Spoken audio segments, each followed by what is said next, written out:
नमस्कार प्रणाम स्वागत बा रहा लोगन के हमरा पेज आ चैनल दोनों जगह पे। जे भी नया हो के पेज के फॉलो कर ली आ चैनल के सब्सक्राइब जरूर कर ली। अभी रहा लोगन देखत हो के बहुत सारा खबर चलता मनीष कश्यप के लेके पिछला कुछ दिनों से उनकरा पर FIR दर्ज रहा, जौना में वारंट भी जारी भइला, लेकिन उ आके सिलेंडर ना बोल रहे हैं। लेकिन आज के दिन वो सिलेंडर बोल रहे हैं नेपाल में रह के वो बहुत सारा वीडियो बनावत ले हैं, रोज अपडेट करते हैं अपने आप के। लेकिन वो लोग खुद सोची लोग, जौना आदमी पर केस हो गई बा, अगर ओकरा कानून पर विश्वास बावे तो का तो सिलेंडर कर ले के चाही। काहे से हम अक्सर देखत नहीं विपक्ष वाला लोग जितना भी बा, हम देखत नहीं कि लालू प्रसाद यादव होकस चाहे तेजस्वी यादव होकस, सब कोई पर ED CBI रोज दौड़ता। आ जितना न्यूज़ चैनल बा, जितना मेन स्ट्रीम न्यूज़ चैनल बा, उस पर सब पे एक चीज़ होला कि अगर आप सही हैं तो जांच करने दीजिए। सेम चीज़ तो इनको पर लागू होता, मनीषो कश्यप पे। अगर तू सही बड़ा तो फिर पुलिस से डरात काहे बड़ा, इतना दिन डरा के रहा काहे। आज उ नौबत आ गई कि इनकर घर के भी कुर्की होखे लागल, तब ये अपन सिलेंडर बोल रहे हैं आके। अब इनका पूछताछ जारी हो गई बा।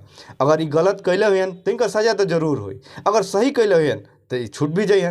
तो सब कोई के सपोर्ट आँख मूंद के ना करे के चाहिए। बहुत सारा लोग ऐसा बा कि आँख बंद करके इनका के सपोर्ट करता। ऐसा बात नहीं है कि केहू से गलती ना होला, गलती भइल होके इनका से तो ओकर सजा तो इनका मिले के चाहे।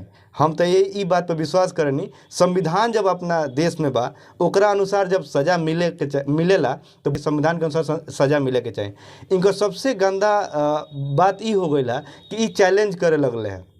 रउआ एगो बात बतलाई कि अगर 5 मिलियन सब्सक्राइबर के हो जा तो का CM बन जाई, अच्छा कि MLA MP बन सकता।